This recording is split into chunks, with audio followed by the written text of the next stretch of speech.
Hey guys, I have some difficult news to admit to you today. Something I've been struggling with for a while now. I am addicted to reviewing Atalda's art clips. I mean, can you blame me? Look at this. All right, so we're starting this key. This is going to be another round of Guess the Keystone. Go ahead and type it in the chat here. The tank, the Blood Death Knight tank says, hi, first pull trash with Bloodlust, please. Then we head back to kill Razan. Kick fiery enchantment, please, and the domes. Help heal with the affix, please. Okay, good start to the key. Everybody's not even here. The guy who's recording this says, could we just go right and be safe? The tank says, all right, we'll let the heal decide. Instead of talking about whatever they need to talk about, though, what they're doing some like RP or something back here. The person says, Vlad and Lena, come, and they're all just like standing here and sitting or something. A monk who is the healer just doesn't care though. They just put the key in. They don't care. They're not talking about strategy. What route do you prefer, poison or fire? I've heard a few people refer to him that. Oh, would you call left fire? I don't. Why is it fire? I don't really get it. So they're just gonna go Razan first. Whew, dodged a bullet there. No hilarity in this key. Surely this boss is so easy, right? No way. Got a little bit of a raptor squad coming. Not a problem. I mean, it's only 2 raptors. It's a fortified key. We're gonna have a death grip. Look at that. We have the first pursuit. It's on somebody with mobility. All right, he's gonna backwards roll. Look at how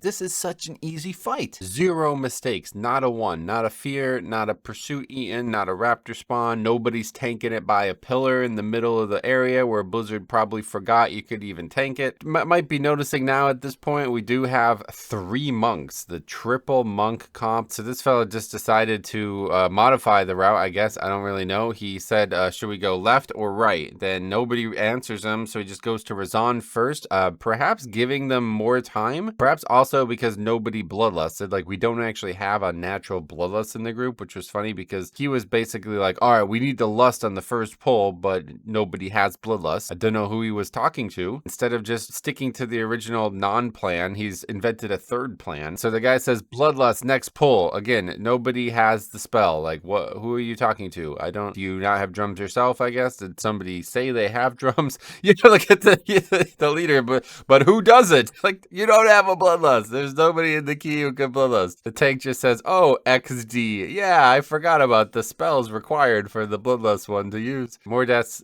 to this big pull without bloodlust, and again, too messy to be on the left side here. I really wish people would just not do this in low keys. I mean, I've seen so much footage of this now. On low keys, people go left, and it's just the same nonsense where nobody's interrupting anything. It just gets so out of control so quickly, and I have no idea why anybody does it. The guy says, reset, I'm sorry, I did a bloodlust pull. So you're just not aware of what the comp is. Does he think monks have bloodlust? I mean, that's the only thing that makes sense, right? So now they're like, go other side. We need interrupts for it. You have a very, very, very, very good interrupt comp outside of maybe Avengers Steven Hunter. I'm not sure what more you would want. All right, yeah, no problem. We'll just go the right side. This is so much safer anyway. He's actually gonna mind control the pet too, which is like old school strats. So now we're gonna skip this one, I guess. I don't know. The monk just kind of makes an executive decision. I guess the tank's also gonna skip it. Handling the trash very well. You see how much easier this is on low keys. It's hard on high keys because a lot of the damage is unavoidable, and you are still needing to kick the venom bolts. They hit really, really, really hard. We're gonna go to Volcall next, which is ideal because we still haven't bloodlusted. Maybe somebody will finally figure out where to use the spell. This, you know, it's actually funny. This is why we're making the video, guys. When I made the video the previous weekend, people were saying, like, I'm really surprised to see all the different wipes to Razan because this is the mistake that we see all the time and never on Razan. So we finally have footage of it. We finally have that rare opportunity. Did you catch what happened? Let's watch it again. First of all, there's a little low-key something going on here. You got to pay attention to this. Watch this right now. See the druid? That's like the frosty looking guy there. He's going to be standing right next to another DPS, and then there's the boss. Noxious Stench goes fully out, 3 stacks. I think they probably could survive it if people were ready for it, but instead of battle resing, the tank just says reset it, which is not an option. Like, there's no way to reset it. So yeah, they're just gonna wipe to the boss is basically what he's gonna say. I think he could probably jump in the water or something like that. I don't know for sure. There used to be ways to reset this boss, but I don't know if they still work. Basically, if you stood right by the fence and he leaped, he would kind of leap above the fence and he would just instantly spawn. This would happen a lot back in BFA. We're going to do the run back, and as we do, we see his pet. It's mind controlled, and now it's not, and now it's just like running to him like a good boy. Come back to its home, he's going to grab it back. It's almost funny though, because he has control undead for the week where you might want to use it on the affix, but it's, if you see it on the affix, he uses it on this mob. But anyway, we're not talking about DK stuff, we're talking about druid stuff. Look at this fella. You might see him at the top of the screen. He was a problem on the first pull. Now he's just standing there. Now what's he doing? What would you guys say he's doing right now? You see him facing that direction. What are those things he's shooting out? Where are they going? Oh, they're hitting that fella. Okay, so the group is going to notice that this guy is straight up not attacking a totem. Look at this. This totem's at 90% health. I'm not actually sure how it's even taking damage. The guy who's recording this says the boomy is attacking the boss. I'm not joking. Watch it again. So he's right here. You can see him literally like throwing spells out. This is my favorite spell he throws out. Watch this. Run up, and here we go. 3, 2, 1. Hits that typhoon. Gotta knock him back. I don't think I've ever seen it this bad. This totem just heals, and this one was at like 90% health. That is a big mistake. Here comes the noxious stench again. Nobody's interrupted that. We got 2 stacks on that again. Disaster. But we've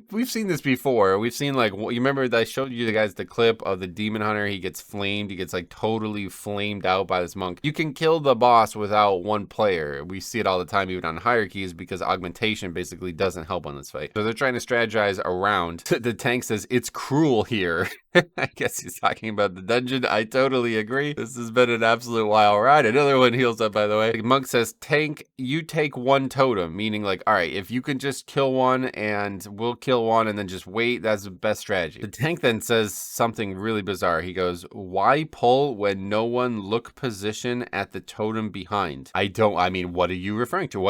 Who's looking at the totem? We don't have, the guy is not attacking a totem. It doesn't, I don't know who he's blaming here. I don't know what he's saying, but I'm pretty sure it was him who pulled anyway. Like, what do you mean? But yeah, we got the stabilized cast going off. We got totems. I mean, this is probably some kind of record. The totems heal like multiple times. It's going to happen here again. Look, they are actually all super low, but just we straight up don't have 3 damage dealers. So that one that's at 5% health is just not going to go down. And then all 3 are going to heal. This one healed all the way. I actually don't understand. Do they heal to full? Some of them are not healing to full. Is that some kind of mortal strike or something like that? I don't, like, look at here. You could see them healing, right? Watch this. This one is healing. This one is healing. They're all going to heal. That one heals to full. Okay, great. This one is going to heal as well. And this one only heals to half. What is that? What is causing that? We've been on this boss for like 2.5 minutes now. People are starting to realize this probably isn't going to happen. It's actually kind of crazy. This is kind of sad. The fact that 2 players cannot kill 3 totems. Like, they are trying. They're running all around, but for some reason they just keep healing. People are not stopping. I honestly think the monk that isn't the one recording this right now is just not aware that you can like stop DPS on them, because that's how it started in the first place. He just killed his, and the balance druid had not even touched his, so it was just this crazy, like, one's healed, the other one's at full health. And we're gonna do this again. Noxious stench going off 3 stack. Watch it again. Here we go. We're trying to kill him. They're all kind of low again. Noxious stench right next to the totem, just not getting kicked. We got 3 full stacks again. I mean, honestly, I don't think like this is a wipe. I'm pretty sure just dispel 1 and survive it. Like, yeah, look, they're fine. Like, the monk healer is actually fine. The tank is actually the one who's in the most danger. This guy just doesn't care, even though they're actually like potentially going to do it this round as well. They're finally close to getting the totems down. The tank says, no, it can't be. The tank has the only kick.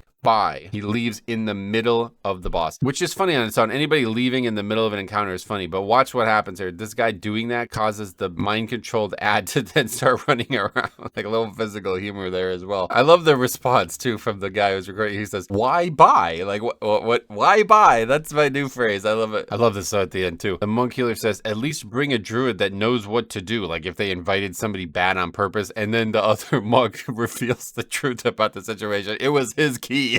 This game is so ridiculous. I had to get my fix, guys, because I'm telling you right now, I'm going to miss it. I am really, really, really going to miss it. I think a lot of the problems with these low-key dungeons is people don't fully know them, and the dungeon presents some problems, some things that you have to be able to think through, but people are not prepared to think through them. I imagine now after the second time around on some of these dungeons, people are going to be a lot more aware, and because of the Season 4 changes, it's going to be a lot harder to actually not know anything from the ground up. Like this guy's doing a 17, he doesn't understand Vocal. That's obviously not going to be all right in the new Keystone system. Like, you're going to walk right into an 11 and the mechanics are actually going to be hard probably from the get-go. Hopefully people will learn faster, the low-key problem will dissipate, and we probably won't have that dungeon where there's just like, oh, this boss has all these position requirements and people are failing them, so it looks hilarious. Enjoy it while it lasts is what I'm telling you. Tal'Dazar has honestly been a blessing. It's been the funniest dungeon I reviewed, and I am so happy to continue to do it. We're coming up to the last few weeks. Stay tuned for more streams. Hopefully me and Harry back to the coaching. We'll see what comes up this week. Keeping an eye on Alpha, but apparently it's not anytime soon. We'll see. Who knows? Thanks for watching. We will see you guys in the next one.